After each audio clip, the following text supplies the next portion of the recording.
This is D. Medina, and you are listening to the second episode of the Can You Sub Again? You Can Make a Difference as a Substitute Teacher podcast. I had a great conversation with my son Chase tonight on the post progress or the post protocol or sometimes the maddening post process for marketing my book, Superstar Subbing 7 Ways to Shine as a Substitute Teacher. Out of our 5 children, Chase randomly popped in my head tonight. And like many modern families, I texted him from my room to his room to see if he could come over for a chat. I had probably just over 20 tabs open on my web browser, and starting with my new Linktree account, I began to show him some of the steps that I'm taking to promote my book, and which ones I feel are tailored to my working style. We also talked about some avenues I haven't ventured down yet due to my lack of knowledge, to which Chase said, "Oh, I know about that one, Dad. Let me know if you need a hand getting it set up." At one point, he picked up a copy of my book and turned to a section of student quotes and started reading them out loud. He could relate to just about every one that he read. And although I hadn't planned on it, it was a lot of fun to hear my son reading my work with sincere enjoyment and admiration. He was really engaged.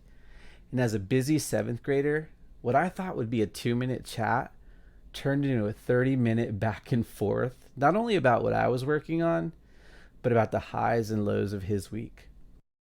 Anyway, if you are a substitute teacher or know a substitute teacher, I think you'll find the student quotes from my book, Superstar Subbing 7 Ways to Shine as a Substitute Teacher, even more insightful and interesting than Chase did. And now I hope you enjoy this week's podcast. You are more than just a sub. My road to becoming a full-time, all-in educator was not only a bumpy one, it was one that I wasn't necessarily looking for at all. I had been on another career path, working for a large nonprofit organization for 6 years, and this eventually led to me starting another nonprofit from the ground up with 3 other families. In creating the new nonprofit, our team hit the ground running. And I found myself sometimes at the end of a 60 or 70 hour work week feeling like I had barely worked at all. We were having fun. We were learning. We were planning projects and watching those projects succeed. Our team was flying high with all of the same kind of thrilling busyness that owners of any new small business might feel. And in the first 2 years, business was booming. By all accounts, we were firing on all cylinders, and one of the key drivers of this success was the financial backing we had from a few larger nonprofits. We were also partnering with other small organizations and members of the community. We could see the potential of being a standalone, self-supporting entity at least within 5 years. Then, along came a recession. Not just any recession, the recession that truly made a name for itself. At first, it came in as a trickle of bad news here and there, and then a stream of consistent worse news, and eventually a flood of weekly, if not daily, awful news. People we had fostered new relationships with were losing jobs, losing businesses, and some we knew were losing marriages. Families were moving out of the city or state, and some literally just disappeared without telling us where they were going. There was a lot of stress and a lot of tears. This not only affected our fledgling nonprofit, it halted it. Not long before this time, I had already taken steps necessary to substitute teach on occasion. When our family had an extra expense or I wanted to take my new bride out on a special date. Now, in a full-blown recession, I found myself trying to get daily sub work and eventually found a consistent school site that assigned me a long-term job for a teacher who had abandoned her post. I had my bachelor's and my master's degree by this time, but I had not yet applied for a postgraduate teaching credential. As I became more and more immersed into the culture of this new school, even doing extracurricular activities such as chaperoning field trips and coaching softball, I began to discover that a sort of invisible divide existed between substitute teachers and regular teachers. I'd felt this divide or sense of difference in spurts when I was occasionally subbing, but I always chalked it up to the fact that I was only going to be at a given site for a day or two. I felt like the outsider, the visitor, the newbie, who people knew wasn't going to be around next week and often the next day. I was surprised then when, even after meeting hundreds of students at my long term site, that this feeling of being an outsider still lingered. It wasn't even just feeling like an outsider or a newbie, though. I had a feeling of being a sort of less than educator because I was only a substitute teacher. In my mind, I was just a sub. Those three words, just a sub, even became part of my introduction to new adults I would meet, such as staff and parents. So, what do you teach? They would ask. Oh, I'm just a sub here for Miss F. Even after I was brought back for a second year at the same school as their resident sub, having already assistant coached the girls' softball team to a city championship, starred in a staff talent show for the students, and had my own classroom, my standard introduction usually found those three words making their way in, just a sub.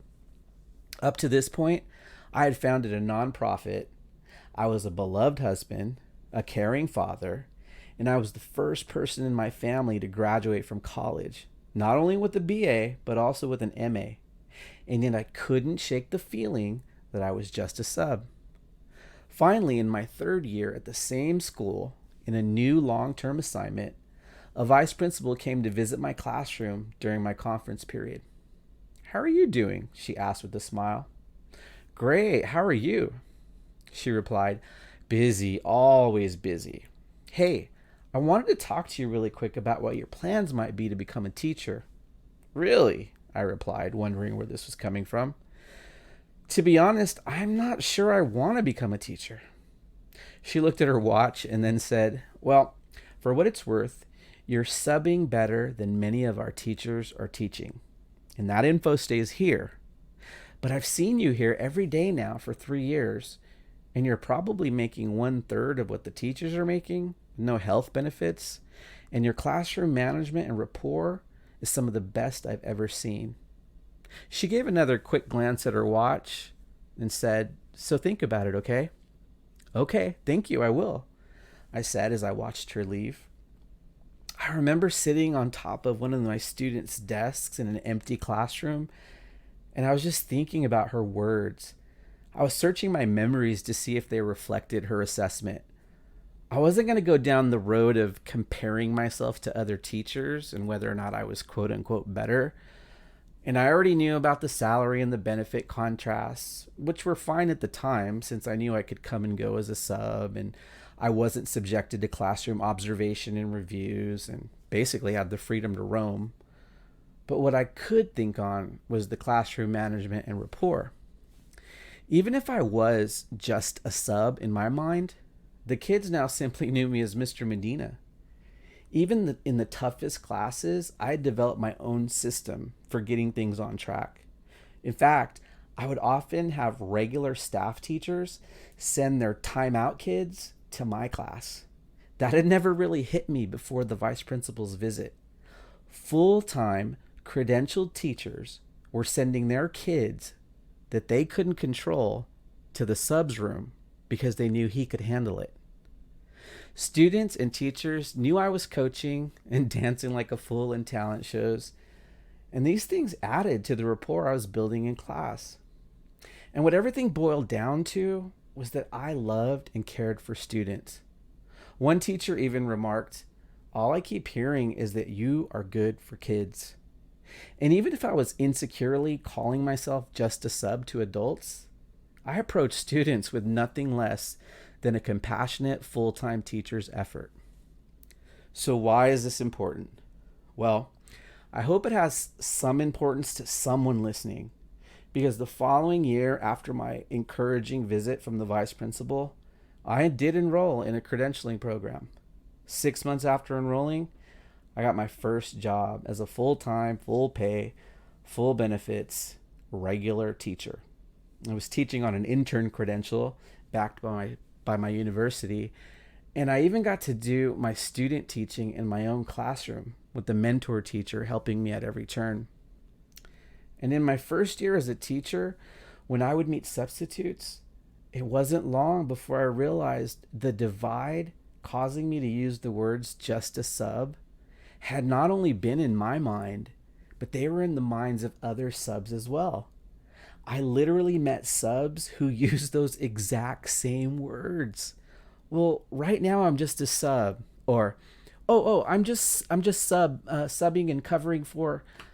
I could hear my old self in their words and see the old me in their body language. In the more than a decade that followed, I made a conscious effort to take the time to have a quality conversation with everyone who subbed for me, or even if I made a connection with a sub on campus for someone else. A few people didn't care to get past the giving me the, oh, I'm just a sub and I don't plan on becoming a teacher vibe. But most people I found to be friendly, engaging, and the kind of people who wanted to do a better job in the trenches of public education. Back when the vice principal visited me, she didn't seem to be doing so out of a sense of imposing her status over mine, but as a colleague in the same trenches, knowing how challenging the work can be. Therefore, when I talked to subs I met, I used her same spirit, appreciating the myriad of amazing people I met, trying to convey that they were all more than just subs. Now, it's at this point that I do want to circle back around to the quote unquote divide or difference that I felt years before long-term subbing and still felt after being at the same school for 3 years. Although I freely admit some of my own insecurities carried me into the just a sub mindset, I'm also willing to freely admit that that divide for some people unfortunately is a real thing. I mentioned in my book, Superstar Subbing, 7 Ways to Shine as a Substitute Teacher, that I've met more regular or full-time teachers than I care to mention who unfortunately have a sense of superiority over subs. Many of them never even subbed and went from their credentialing programs straight into their student teaching assignment and then into their own classrooms. In the book, I mentioned some of my direct experiences with this kind of unhealthy hierarchy mindset and how senseless it really is when we stop to consider the common goal, doing what's best in the interest of students, namely loving them, caring for them, and teaching them. I'll spend more time in future episodes dissecting, dispelling, and hopefully in some cases defeating the myth that regular teachers or students have any right to look at substitutes in a negative light. But for now, I want to begin at the beginning, and the beginning is us. Like so many other aspects in life, we simply cannot control the thoughts and actions of others, but we can definitively and resolutely control how we respond. Unfortunately for me, I never moved past the just a sub mindset when I was teaching, but I would later reflect and then see how that mindset had the potential to hinder anyone who undertook the work of a substitute teacher. So, are you ready to move past the just a sub mindset, even if you have no plans to become a full-time teacher? Or if you've never had this mentality, perhaps the following 5 reminders are what you can pass on to someone else who may struggle with this self-defeating concept. If you have even a small willingness to make a difference in the lives of students, there may be times when you have to remind yourself or someone else that you are more than just a sub. Here are 5 reminders that you are more than just a sub. Number 1, you have a bachelor level or more college education. The percentage may vary slightly depending on where you look, but the number of people who have reported to have completed their bachelor's degree in America hovers somewhere around 30%. I don't let myself or anyone else make light of the fact that I have an education. Being the first one in my family to graduate from college is cool in and of itself. But when I think back to the hours spent driving to and from class, being in class, and then reading those textbook chapters, writing those papers, and taking tests for those classes, I realized I had no reason to ever feel inferior to a quote unquote regular teacher. Remember, I even had my master's degree when I was subbing and still felt inferior to teachers who maybe only had their bachelor's. And it's not a competition. I'm not saying that I have felt or want to feel myself on the high side of any hierarchies. What I'm saying is, you and I already have accomplished something challenging and unique. And 70% of people in the country, they'll never accomplish it. Number 2, you have secured the proper state level credentials. Requirements vary by state, but academic competency testing or state credentialing, those are constants. These are not usually easy to research and then take the steps to complete.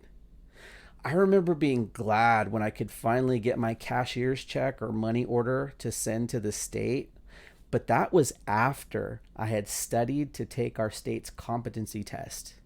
Friends had loaned me books as thick as college textbooks to use to study for the test, along with sample tests from the state's website. When the day of the exam arrived, it was in 2 parts and it amounted to a full day's work of testing. I had to wait a week or 2 or 3 for the test results, and I was absolutely elated that I had passed both parts on my first try. Subs don't just walk in off the street, fill out a postcard size application, and then get keys to the classroom. There is a state and district level process in order to secure this privilege. Remind yourself of the time and money you spent to get that part done. Number 3, you successfully filled out an application and provided a quality resume. This is no small thing. Before people started Googling everything for everything, I can't remember how many students reached out to me for help with their resume after graduation. Often I would just give them my resume as a template and then some advice for how they could tweak it for their own use. When it comes to resumes and applications, people are paid to screen and review those to see if you'll even qualify for a next step interview. This is another aspect of the substitute teaching process that I think can directly counter the just a sub mindset. No one looks at these documents, our resumes, our applications, and thinks, oh, it's just an application and a resume. As long as they didn't fill it out with crayons, call them up. Someone looked over these documents, saw your experience, education, references, and your effort. And these are no small feats. Number 4, you interviewed well. Now, when I say you interviewed well, I mean just that, whether you were hired or not. And I am not that person. This is not some kind of positive thinking, Jedi mind trick way of looking things. Interviews are stressful endeavors. Even if you have a fairly good idea of what is going to be asked, you go in there knowing human nature is going to evaluate you on everything from what you're wearing to your hairstyle to the cut of your jib. Somewhere in the midst of that, your answers are also going to be evaluated, and not just on content, but on your voice inflection, your energy, your overall confidence. Even if you can get through an interview knowing all of this, you interviewed well. If you got the job and are currently subbing, then you interviewed really well. And the 5th reminder that you are more than just a sub. Number 5, you were chosen to be on the team. Whether or not the team is perfect and without flaws is not the point. If the team doesn't recognize that it's a team where every member should be valued, that's not the point. What makes you more than just a sub is that you are just as much a part of the team with as many opportunities to positively impact student lives as anyone else on the team. In many cases, you have more opportunities. Let's put it this way. I've known lunch workers and custodians whose students loved to see and looked forward to high-fiving as the highlight of their day. And I don't want to say anything negative, but if that was the highlight of their day, what is that saying about some of their teachers? One of the most impactful school employees I've ever known was a secretary who always had students visiting her office for encouragement or a quick laugh. You made the team. And as a member of the team, you are given literal and figurative keys to the lives of children. You have the opportunities to visit a mixed bag of campuses across a spectrum of grade levels and sometimes in more than one district. You're not only a team member, you're a traveling ambassador for the team. As I mentioned earlier, I look back on my just a sub days with some regret. It was important to me to get this out early in the book and in these podcast episodes because I want to help substitute teachers avoid the mistake I made. I regret devaluing myself in some sense and not taking more of an active role to approach each day with expectation.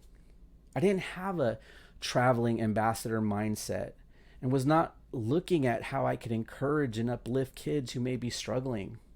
Sometimes just smiling and saying a kid's name can absolutely make their week.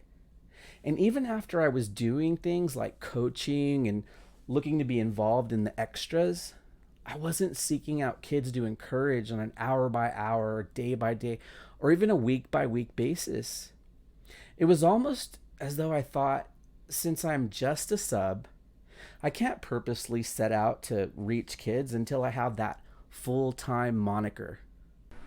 I sincerely wish I could have some of those early years back, but since I can't, I can hopefully help you not make that same mistake. Henceforth, I hereby give you permission to completely delete the just a sub mindset and begin seeing yourself and your efforts as having ineffable value. So, give me your take. Can you relate to the just a sub tag? Have you ever heard students or staff make reference to substitutes being just subs? What was your internal or external reaction when you heard it? What will those reactions be going forward? If you'd like to contribute to the conversation on this subject, be sure to stop by the website canyousubagain.com. You can always find a transcript of the most recent podcast and add your voice to the discussion by visiting the post on the topic or on the site's homepage. And if you enjoyed this podcast, you can subscribe on Apple Podcasts. And if you'd like to support the Can You Sub Again podcast, I would totally appreciate it if you consider taking the time to leave a quick rating or review on the Apple site. Thanks so much for listening to the Can You Sub Again podcast, and be sure to check back again next week.